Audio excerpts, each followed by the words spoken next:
This is RTV6 News at 7, working for you.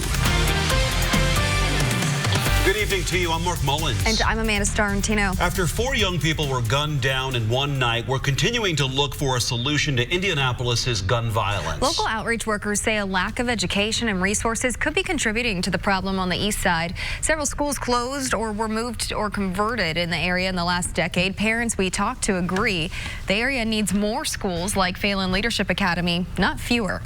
Having those types of activities right here in the community definitely makes it easy and convenient to keep your kids out of trouble. I am appalled, and every city and state official should be appalled. These are children and families torn apart by crime. Public safety is that of the government, not of the constituents. Other parents we talked to say they feel like the Far East Side is the forgotten zip code and that something needs to change. Not only do people in the community say there aren't enough schools on the east side, but those who are students there are opening up to RTV6 about what it's like to try to live through the sounds of gunfire. Our community is not safe at all. When I heard the gunshots, basically felt like just another day on the Far East Side. In the moments after Wednesday night's quadruple deadly shooting at the Carriage House Apartments, Phelan Leadership Academy students messaged their principal scared for their lives. Everyday Tavion Walker says she does what she can to avoid getting shot, something no teenager should ever have to think about. My bed is closer to the wall, farther from my window. So, like, if I was to hear gunshots, I would fall on the floor. So, like, under my window. A lot of kids that live in Carmel and a lot of kids that live in other areas, it's not normal to them, so it shouldn't be normal to us. Well, leaders at schools like Phelan Leadership Academy say they are doing what they can to keep their students safe, but can only do so much. In a statement yesterday, the academy even called out the city and Marin specifically on the deadly violence. Community leaders say it will take all of us to stop the violence, even the media, and we truly want to get to the heart of the problem with our coverage. So if you have been affected by violence, if you have a story or trying to rise above it, we want to hear from you. Connect with us at workingforyou@rtv6.com. Together, we can try to find a solution. Tonight, RTV6 is also holding local and federal law officers accountable for keeping guns from falling into the wrong hands. We talked to Chris Kearns, whose gun was stolen this past Sunday, 2 days before a deadly quadruple shooting. He filed a theft report with IMPD, but he says they told him they can't really do anything past that. On top of that, in Indiana, gun owners are not even required to report guns lost or stolen. Kearns says that if stolen guns aren't being tracked, they could more easily make it into the hands of criminals who could use them for violence.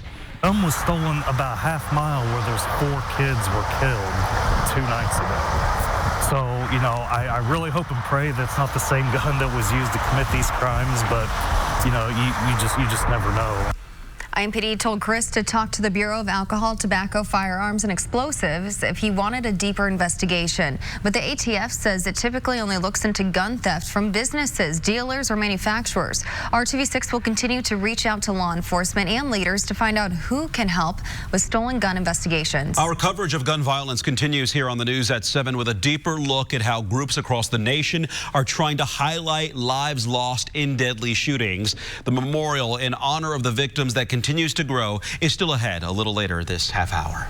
It's a brisk Friday night with temperatures hovering around the freezing mark as you get a live view from our Weather Now camera. Storm Team 6 Chief Meteorologist Kevin Gregory is tracking some snowfall in the forecast. Kevin? The city looks beautiful, doesn't it? It's a good Friday night. Temperatures in the 30s through the day with some flurries. We're waiting on what's behind me here, but I just mentioned we've had a few flurries through the day. This is kind of the main event overnight. Get a little burst of snow that will begin the weekend. Temperature in Indianapolis down a couple degrees. We're at 30 now, 34 in Terre Haute. Temperatures below freezing from Lafayette up to Peru and Monticello. For the next several hours, we're dry other than that errant flurry, but what we inherit from Illinois will come in closer to midnight first in the western portion of the state. Our winds will stay fairly light this evening out of the southwest. As far as the overnight timing for the snow, that will move in after midnight and stick around, I think, through the early morning hours. We're at 11 o'clock. Just west of the Wabash is where the snow sits at that point. 4 a.m., there's your snow. We'll finish this timeline when it will move out Saturday morning coming up. A 2.5-mile area on the city's northwest side is gaining national attention and drawing people from across the country to Indianapolis. The International Marketplace is home to hundreds of businesses that give you the opportunity to travel the world right here in Indy. With more than 100 ethnic restaurants, 40 markets, and more than 900 businesses, the International Marketplace gives you a passport around the world. Collectively, the people in this community speak more than 80 different languages. The International Marketplace Coalition Director, Mary Clark, says this small little corner of Indianapolis can take you around the world. In one block, you can go to China, Peru, Greece, Ethiopia. You can go to Guatemala. Where do you want to go in one block right here in Indianapolis? And continuing to grow, the coalition is currently working on plans to open what they are calling the International Marketplace Global Village Welcome Center. It will have an event space, dance studio, media center, banquet space, and a museum. RTV6's Hiring Hoosiers focuses on job opportunities, career resources, and educational paths. Tonight, a Ball State University economist says while job growth continues in the United States, signs are pointing to a slowdown in manufacturing. The first jobs report of the year shows job expansion, but manufacturing lost 12,000 positions, mainly due to a slowdown in production of motor vehicles and parts. Economist Michael Hicks says that this is a deep warning sign of a general decrease in the production of goods. Democracy 2020, 7 Democratic candidates will meet for a big debate in New Hampshire tonight.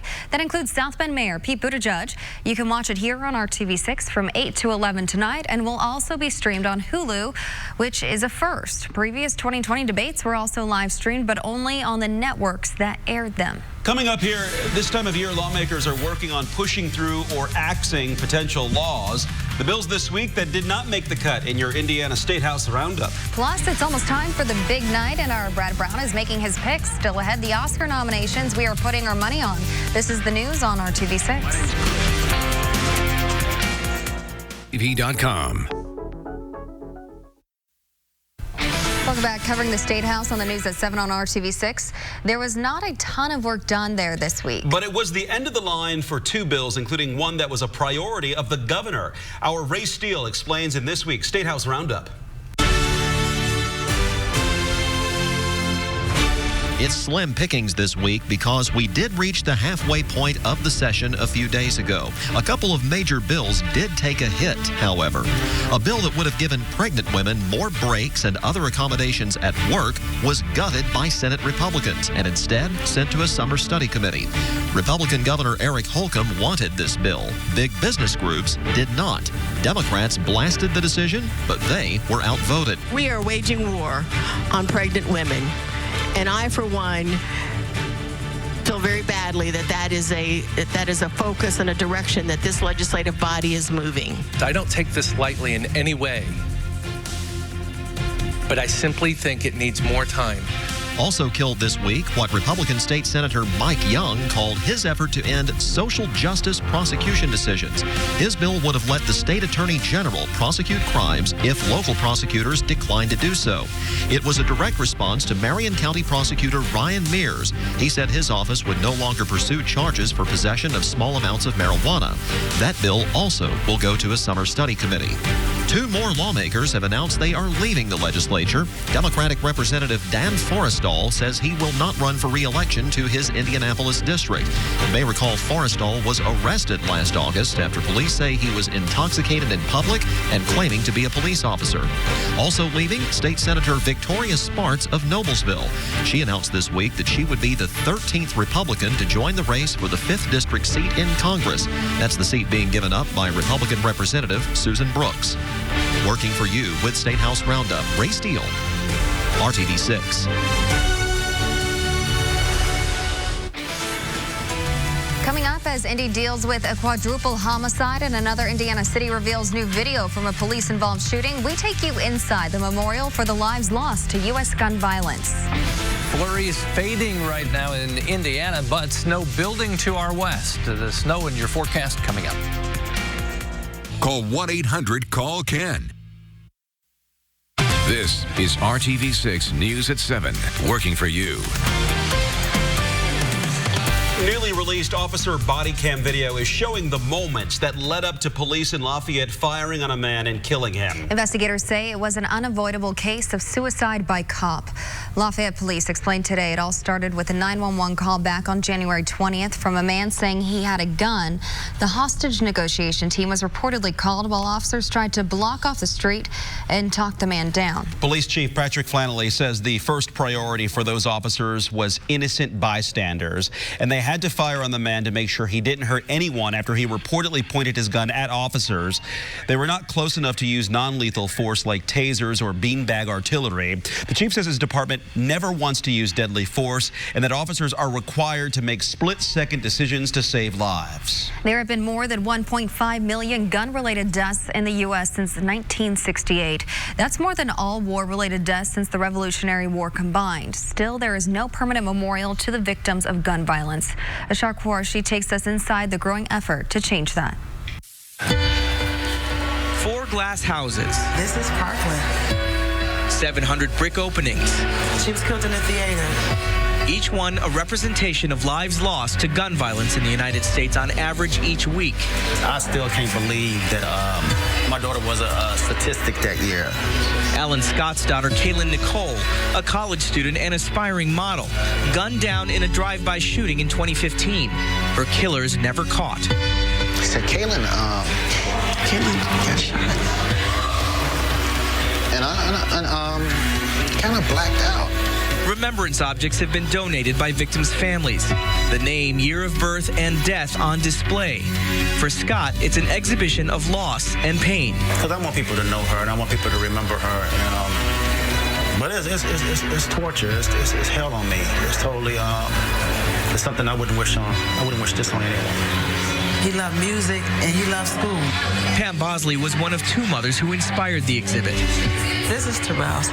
I made a model because it's hard to fit his life in this box. You see drums, you see him on his drums, and you see a football picture. And Terrell loved to drive. When he got his permit, he was so excited. Her 18-year-old son, Terrell, was shot to death outside a Chicago church in 2006. She has since become an activist against gun violence. This is not just a Chicago problem. This is a national problem. Designers say the sheer scale of the gun violence epidemic is all too often reduced to just statistics. The installation seeks to humanize those whose lives have been lost.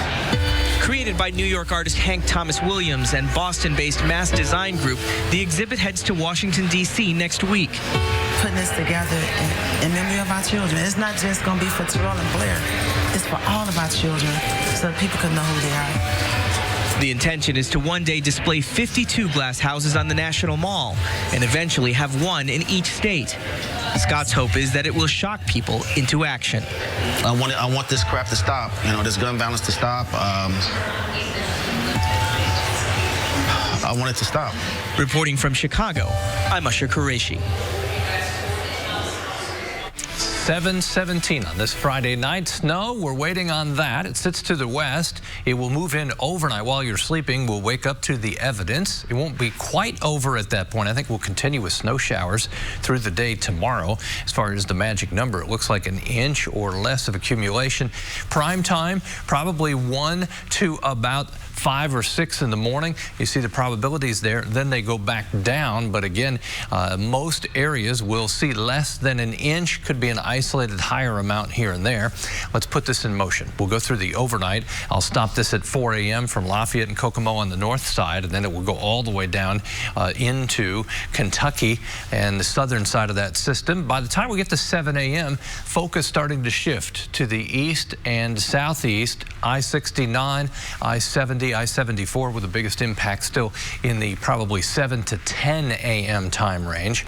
There's your snowfall potential. This is the latest model run. Terre Haute, Greencastle, good solid inch there, around an inch in Rushville. Less to the northwest the way it looks right now.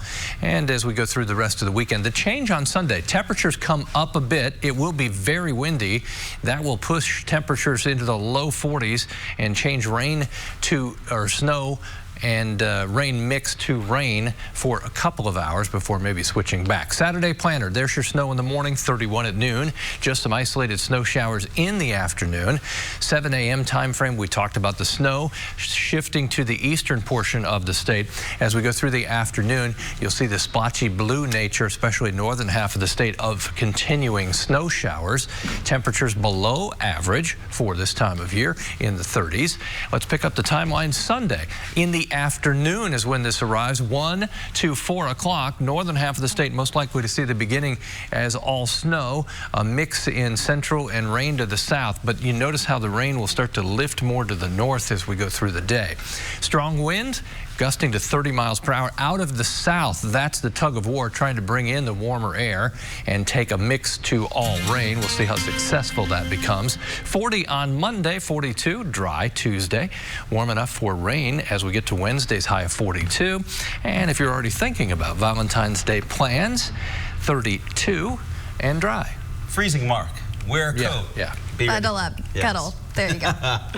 Well, when Oscar Sunday arrives, it's all a numbers game with some huge upsets recently in the major categories. It can be hard to predict the winners. But this year may not be the case. Our own movie guy, Brad Brown, is here now with some of his Oscar picks. Just 24 winners will be announced on Sunday night. There are plenty of familiar names on the ballot, but some big stars that have waited a long time to hear their names called could finally be making that walk to the Oscars stage. All 4 of the acting categories have pretty clear winners. Joaquin Phoenix and Renee Zellweger should take Best Actor and Actress. I think Zellweger as Judy Garland would win an MVP Oscar if they gave out an overall winner. Go with Brad Pitt and Laura Dern in the supporting categories. Pitt's first nomination came 24 years ago. This would be his first Oscar win. If you're looking for one upset, maybe Florence Pugh of Little Women for supporting actress. Otherwise, the 4 favorites are easy picks. In the Best Animated Feature category, Toy Story 4 is looking like a popular choice, but I really like Missing Link, a very creative take on the Bigfoot story. Parasite looks like a clear winner for Best International Film, but I'd look forward to win in at least one other category, Original Screenplay and or Best Director for Bong Joon-ho. That brings us to the final award of the night. 1917 and Joker led the nominations with 10 and 11. They are head-to-head in all of the technical categories. By the end, I think 1917 will collect the most wins, probably 6 or 7. That will also include Best Director for Sam Mendes. The movie is an absolutely brilliant piece of movie making, but I will jump in and make my own pick for Best Picture, and that's Once Upon a Time in Hollywood. Tarantino's latest is sublime, a feast for the eyes, a parade of great characters, and a ton of fun. Hollywood likes movies about Hollywood. We'll see if this blast from the past is Tarantino's first Best Picture Oscar winner. My full list of picks for all 24 categories can be found on our website, also on the RTV6 app. Join us right here Sunday night on the news at 11 and see how it goes. Hey, Brad, thank you. From the celebrity arrivals to the final award, RTV6 is your home for Oscars Sunday. Red carpet coverage starts at 1 and continues at 6:30. The Oscars will begin at 8 p.m. You can also find more Oscars content on the IndyChannel.com. Now still ahead here at 7, it's the first thing you hear to start your day, and it turns out the type of alarm you set can set the tone, whether you need to change the tune. Plus, we'll take another look at your weekend forecast next right here on RTV6. Doors were even there. Right now on the news at 7, here's something to file away for Monday morning. It turns out changing up your alarm clock sound can make all the difference in your day. Australian researchers had some people wake up to a melodic tune while others set their alarms to beeping noises.